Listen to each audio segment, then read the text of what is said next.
তার অদ্ভুত রঙের জন্য সবাই তাকে এড়িয়ে চলত। কিন্তু যখন বনের সবচেয়ে দুর্বল প্রাণীটি বিপদে পড়ল, এই বাদামি শিয়াল যা করল তা বদলে দিল পুরো সমাজের চিন্তা ভাবনা।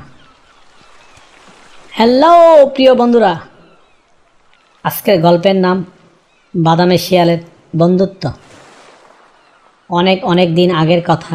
চীনের উত্তরে এক বিশাল গভীর বনে বাস করত শত শত শিয়াল। তারা দেখতে ছিল উজ্জ্বল লাল রঙের এবং সোনালি লোমের শিয়াল। কিন্তু তাদের মধ্যে একজন ছিল ব্যতিক্রম। তার নাম ছিল কোহাকু। কোহাকুর লোম ছিল খুব গাঢ় গভীর বাদামি রঙের, যা বনের ভিতরের মাটি রঙের মতো। এটি তাকে বাকিদের থেকে সম্পূর্ণ ভিন্ন করে তুলেছিল। এই ভিন্নতার জন্য অন্যান্য পশু পাখিরা কোহাকুকে মাঠের শিয়াল বলে ডাকত। তারা তাকে এড়িয়ে চলত। কোহাকুর নিজের জাতের শিয়ালও তার থেকে মুখ ফিরিয়ে নিত।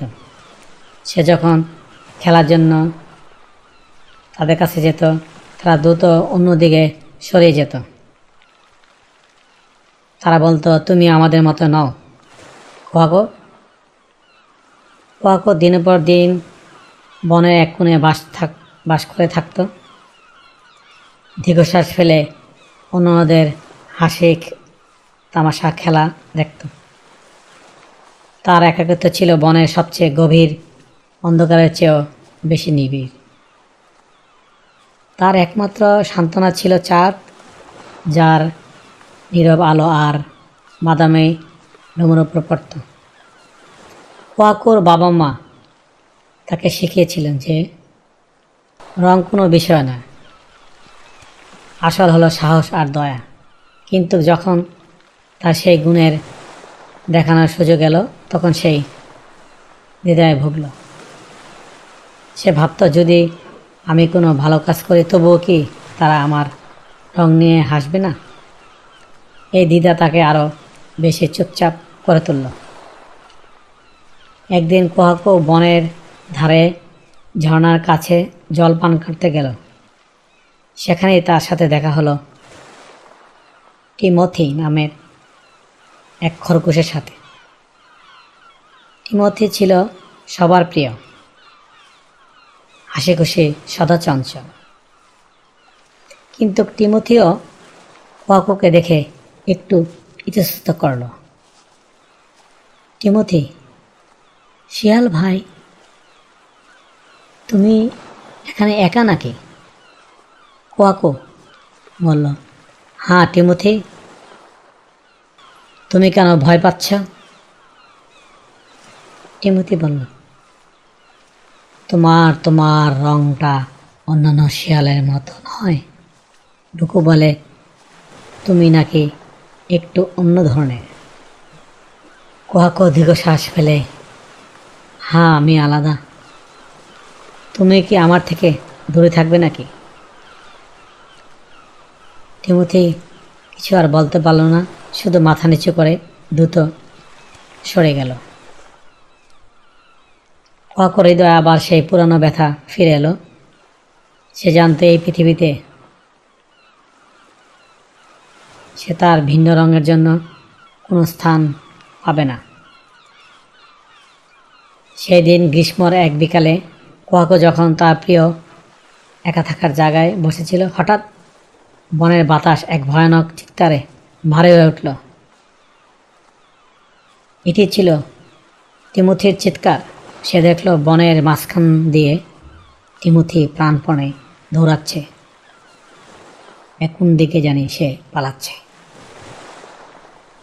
আর ঠিক তার মাথার উপরে আকাশ থেকে বিদ্যুৎ গতিতে ঝাঁপিয়ে পড়ছে এক বিশাল হিংস্র বাজ পাখি। বাজ পাখির থাবার লক্ষ্য ছিল টিমোথি। সে ভয়ে কাঁপছিল। পালানোর কোনো পথ তার আর জানা ছিল না। অন্যান্য শিয়াল বা বনের বড় বড় প্রাণীরা তখন অনেক দূর ছিল। কুয়াকুর সমস্ত দ্বিধা এক মুহূর্তে ভেঙে গেল। সে তার বাদামি রং, তার একাকিত্ব সব কিছুই ভুলে গেল। তার বাবার শেখানো সেই কথাগুলো তার কানে বাজল। সাহস আর দয় আসল পরিচয়। সে বিদ্যুতের গতিতে এক অবিশ্বাস্য সাহসিকতার সাথে বাজ পাখির দিকে ঝাঁপিয়ে পড়ল। সে এক বিকট শব্দ করে বাজ পাখির শিকারের পথ রুখে দাঁড়াল।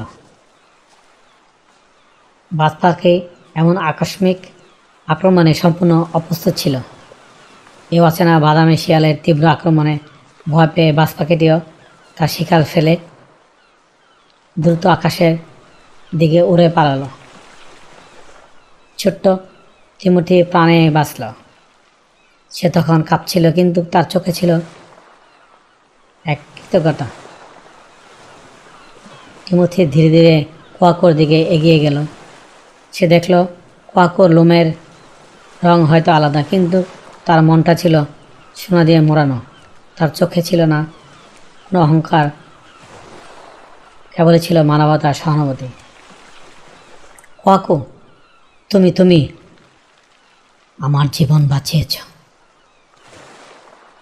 আমি তোমাকে ভয় পেয়েছিলাম, তোমার রং নিয়ে ভুল ধারণা করেছিলাম। তুমি আজ আমার আসল বন্ধু। টিমোথি, আমি খুশি যে তুমি সুস্থ আছো। বন্ধুত্বের জন্য রঙের কোনো প্রয়োজন হয় না, প্রয়োজন হয় হৃদয়ের। কুয়াকু আবার অবাক হলো। এই প্রথম কেউ তার রং নিয়ে চিন্তা না করে তার দিকে অকৃত্রিম ভালোবাসায় বন্ধুত্বের হাত বাড়িয়ে দিল। তারা দুজনেই দুজনের সেই মুহূর্তে এক বন্ধুত্ব হয়ে গেল।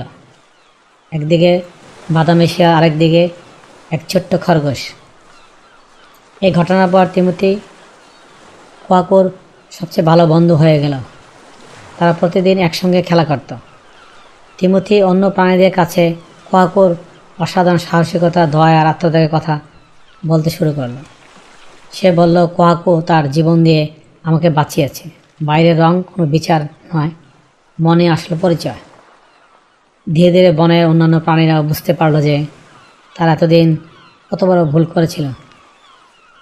তারা অনুশোচনা করল এবং একে একে কুয়াকুর কাছে ক্ষমা চেয়ে তার বন্ধুত্ব হতে চাইল। কুয়াকু আর একা রইল না। সে অনেক নতুন নতুন বন্ধু পেল, যারা তার রং নয়, তার গুণকে মূল্য দিল। বাদামি শিয়ালের বন্ধুত্ব বনের সব প্রাণীর কাছে এক সুন্দর উদাহরণ হয়ে রইল। প্রিয় বন্ধুরা, এই গল্পটি আমাদের শেখায় যে কারো বাইরের চেহারা বা জাতি দেখে তাকে বিচার করা উচিত না। আসলে বন্ধুত্ব এবং ভালোবাসা শুধুমাত্র গুণের উপর নির্ভর করে। দয়া আর সাহসের রং সবসময় উজ্জ্বল হয়, তা সে যেই আবরণেই ঢাকা থাকুক না কেন। গল্পটি কেমন লাগলো কমেন্টসের মাধ্যমে নিচে জানিও। আবারও দেখাবে অন্য কোনো গল্পে। Thank you for watching. Please subscribe.